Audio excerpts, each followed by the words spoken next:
Good morning, students. Today I am going to discuss about the experimental verification of Boyle's law. How can we verify this law? This law can be verified. Suppose we have taken a container which is fixed with frictionless piston here. It consists of frictionless piston. In this container, suppose we have taken 500 centimeter cube of any gas. Clear? 5 centimeter cube means 500 ml of any gas is taken in this container, and this container has also fitted with a U-shaped tube which is filled with mercury in it. This tube consists of mercury in it, having vacuum at the top of this tube. This tube have mercury in which vacuum is present, and the column of this mercury is found to be 200 mm of Hg. So in this case, when pressure is applied to this container, it was observed that volume remains half. It means volume becomes 250 centimeter cube, and the level in this mercury or level of this mercury in this column also raises from 200 mm to 400 mm.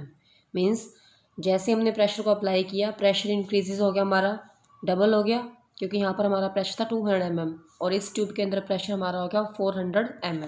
It means when pressure is doubled, it means as a result volume changes to half, because we know that according to this law pressure is inversely proportional to volume. जितना हम pressure apply करेंगे उसके with respect volume वहाँ पर क्या हो जाएगा, change. अगर प्रेशर डबल है तो वॉल्यूम क्या हो जाएगा, half.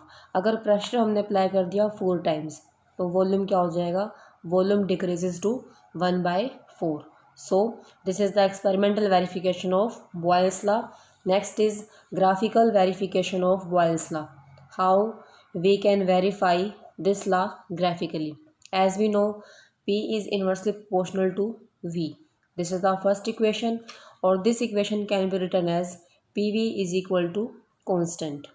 So we can plot graph between, first case, when the graph is plotted between pressure and 1/V, it was observed that the graph comes out to be straight line. Means with increase in pressure there is regular change in value of 1/V. जितना हम pressure को increase करेंगे उसके with respect हमारा जो volume है उतना ही क्या हो जाएगा, डिक्रीज. और यहाँ पर हमारी जो वैल्यू V की नहीं है वो हमारे पास किस चीज़ की है, 1/V. तो उसके हिसाब से जो वॉल्यूम है वो हमारा इंक्रीज होता रहेगा 1/V की फॉर्म में. अगर सिंपल V की फॉर्म में लेंगे तो वॉल्यूम डिक्रीज है. यहाँ पर हमने इनवर्स ऑफ 1/V दे रखा, तो ग्राफ हमारा स्ट्रेट लाइन आएगा पैरेलल टू दिस एक्सिस. एक पॉइंट है इसके अंदर, अगर हम यहाँ पर हाई प्रेशर अप्लाई करते हैं, अगर यहाँ पर प्रेशर अप्लाई कर दिया हमने very very high, then the gases deviate Boyle's law. High pressure के ऊपर जो भी हमने गैस दे रखी है, the gases shows deviation from the Boyle's law. Boyle's law indicate करता है कि pressure and volume are inversely proportional. अगर प्रेशर बहुत ज़्यादा हाई कर दिया तो गैसेस वहाँ पर बॉयल्स लॉ को फॉलो नहीं करेंगी, वहाँ से क्या हो जाएंगी, deviate, and in that case such type of straight line is not obtained. Clear. Second is when the graph is plotted between PV. Second हमारी इक्वेशन थी PV is equal to constant. तो सेकेंड जो graph plot किया है वो हमने plot किया between PV and P.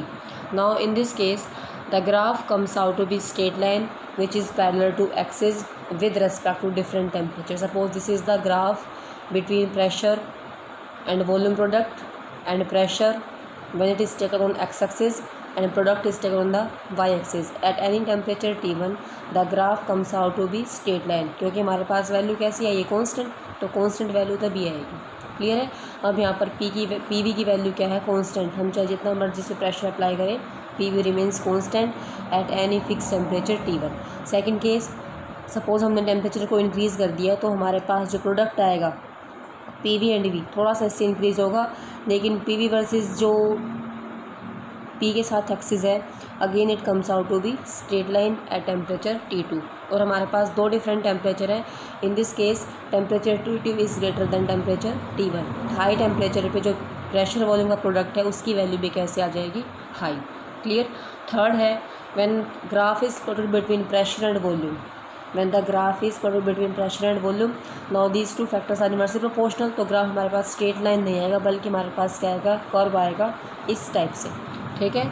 In this case hyperbolic form में हमारे पास इक्वेशन आ जाएगी प्रेशर वर्सेस वॉल्यूम, मींस जितना हमारे पास प्रेशर के अंदर क्या होगा, इंक्रीज़ होगा, उस रेस्पेक्टिव गैस का जो वॉल्यूम है हर टेम्परेचर के साथ क्या हो जाएगा, डिक्रीज़। अब यहाँ पर वॉल्यूम क्या हो रहा है, डिक्रीज़ हो रहा है। प्रेशर हाई था, volume come.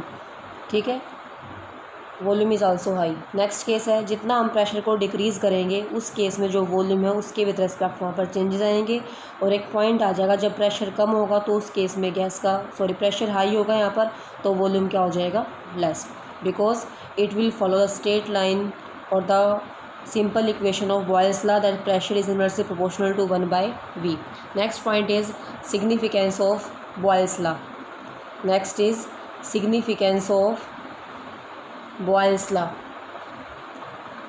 How can we signify this law? In this case, as we know, by using the term density. Next is significance of Boyle's law. तो सिग्निफिकेंस से पहले हम एक पॉइंट स्टडी करेंगे इसके अंदर, आइसोथर्म क्या होते हैं। Now we will discuss about isotherm. Iso means same, therm means temperature. अब हम ग्राफ प्लॉट करते हैं between pressure and volume at different temperature. Suppose we have plotted 3 graph. First graph हमारे पास आया है when temperature is taken as 200 kelvin, हमारे पास ये कर्व आएगा। इस कर्व का जो टेम्परेचर है वो कांस्टेंट है, means this is a first isotherm between pressure and volume. Second case when temperature is increases to 300 kelvin, in this case temperature taken is 300 kelvin, this is the isotherm for 300 kelvin temperature between pressure and volume. And this is the third graph when temperature taken is 500 kelvin. So these 3, this is suppose number 1, this is second and this is third. These 3 curves are called as isotherm and are obtained when it is plotted between pressure and volume. अब इसमें एक point है, अब इसमें जो PV की value constant है उसके हिसाब से हमारे पास जो वैल्यूज़ आती है कांस्टेंट की, that will depend on amount of gas. We know that PV is equal to constant, तो इस कांस्टेंट के अकॉर्डिंग जो भी हमारे पास कांस्टेंट वैल्यूज़ आएंगे, अमाउंट जो भी होगी गैस की, that will depend on number of moles and the temperature, कितने मोल्स यूज़ किए और किस टेम्परेचर पे यूज़ किया। Clear. So for a given amount of gas taken a different PV curve is obtained at each temperature. हर temperature पे हमारे पास एक कर्व ऑब्टेन्ड होगा and such type of curve are named as isotherm. इन curve को हम क्या नाम देंगे, isotherm.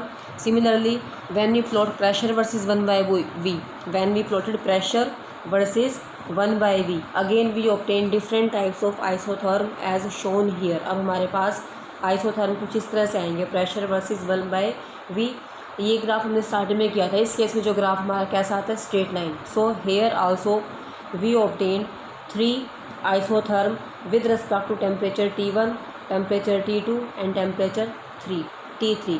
Out of these we know that temperature T3 is maximum, then temperature T2 is greater as compared to T1. तो हमारे पास जो भी एक फिक्स टेम्परेचर है उस फिक्स टेम्परेचर पे pressure versus 1/V and pressure versus V हमारे पास कुछ स्लोप या कुछ स्ट्रेट लाइन आएंगी। These slopes and these straight lines are called as isotherm.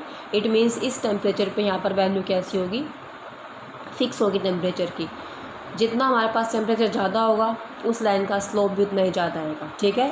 जितना हमारे पास टेम्परेचर ज़्यादा होगा किसी भी रेस्पेक्टिव आइसोथर्म के लिए, उस केस में हमारे पास जो लाइन आएगी उसका स्लोप भी उतना ही ज़्यादा आएगा। अब ये सबसे मैक्सिमम स्लोप शो करेगा, यहाँ पर ही मैक्सिमम स्लोप हमारे पास ये आ जाएगा। क्लियर है। Next is the significance of Boyle's law. कैसे इसको सिग्निफाई कर सकते हैं, it can be explain when the mass of a gas at constant temperature is related with density। ठीक है। अब हम क्या करेंगे, जो भी हमारे पास फिक्स्ड मास ऑफ गैस ले उसकी डेंसिटी को हम रिलेट करेंगे किसके साथ, प्रेशर के साथ। फिर चेक करते हमारे पास क्या रिजल्ट आता है। So as we know that m is the mass of gas and V is the volume and ratio of these two term is called as density. Therefore density is equal to mass by volume, because here we have discussed that when pressure and volume are equal to constant, तो उस case में जो value है constant की किसके ऊपर depend करती है? Now this value of constant will depend on the mass of gas taken, कितना उसका हमने मास यूज़ किया उसके ऊपर वैल्यू डिपेंड करेगी, इसलिए हमने यहाँ पर मास को यूज़ किया है. So as we know D is equal to M by V और V is equal to M divide by D. हम ये क्वेश्चन यूज़ करेंगे. Now applying Boyle's law, we know that P V is equal to K. Now V is equal to K divided by P. Now put this value of V from this density equation. It is equal to M divided by D is equal to K upon P. ठीक है. अब हमें यहाँ से किसकी value निकालनी है? Density की. क्रॉस मल्टीप्लाई करेंगे फिर हमारे पास D की वैल्यू आएगी. Now D becomes equal to M divide by K divide by P. ये P टर्म ऊपर आ जाएगी, इक्वेशन आ जाएगी. Now D is equal to M ratio K into P, or we can simply explain it as M into P divided by K. Clear? Now M by K is written as another constant. M by K is also taken as another constant called as K dash. Ratio of M by K is also written as K dash. Now K dash is the constant which indicate ratio between mass of the gas taken divided by K constant is equal to D is equal to K dash into P. This K dash is again constant. अगर इसको हम remove करते हैं तो हमारे पास एक constant को हटाने के बाद क्या आ जाएगा? Sign of proportionality. Therefore density is proportional to pressure. It means जो भी हमारे पास गिवन मास ऑफ गैस होगा उसकी जो डेंसिटी है that density is directly proportional to pressure. जितना प्रेशर ज़्यादा अप्लाई करेंगे गैस की डेंसिटी वहाँ पर क्या हो जाएगी? ज़्यादा. ठीक है. जितना प्रेशर ज़्यादा होगा गैस की डेंसिटी वहाँ पर क्या हो जाएगी? greater. So at high altitude, as we know atmospheric pressure is low. अगर हम सरफेस लेवल से मूव करते हैं एल्टीट्यूड की तरफ तो हम क्या ऑब्जर्व करते हैं? At altitude we know that pressure is low. It means जो एयर की डेंसिटी है डेंसिटी भी क्या हो जाएगी? कम. Therefore in that case air also becomes less dense. अब उस गिवन वॉल्यूम के अंदर अमाउंट ऑफ गैस डिजोल्व जो होगी या प्रेजेंट जो होगी एयर उसकी अमाउंट लेस होगी. So as air is less therefore as we know in this air oxygen gas is essential for breathing. Therefore amount of oxygen available for breathing also decreases. अब O2 की amount भी क्या हो चुकी है? Decrease हो चुकी है. Therefore when the person go at high altitude then he feels low pressure, then absence of oxygen or amount of oxygen needed for breathing will also decreases. As a result the person will feel from headache, also feel some uneasiness.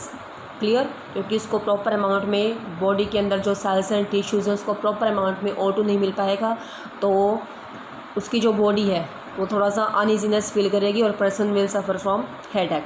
So this type of disease is called as altitude sickness. It is named as altitude sickness. That's the reason the mountaineers have to carry oxygen cylinder with them. जो mountaineers होते हैं जाते हैं जो mountains पे तो वो अपने साथ क्या कैरी करते हैं? Oxygen cylinder. क्यों कैरी करते हैं? Because of all this reasons. Clear? इसके बाद नेक्स्ट पॉइंट बेटा जो आएगा वो है इसके अंदर numerical problem based on Boyle's law. You have to solve these problems in your fair notebook, and after that we will discuss about second law named as Charles law.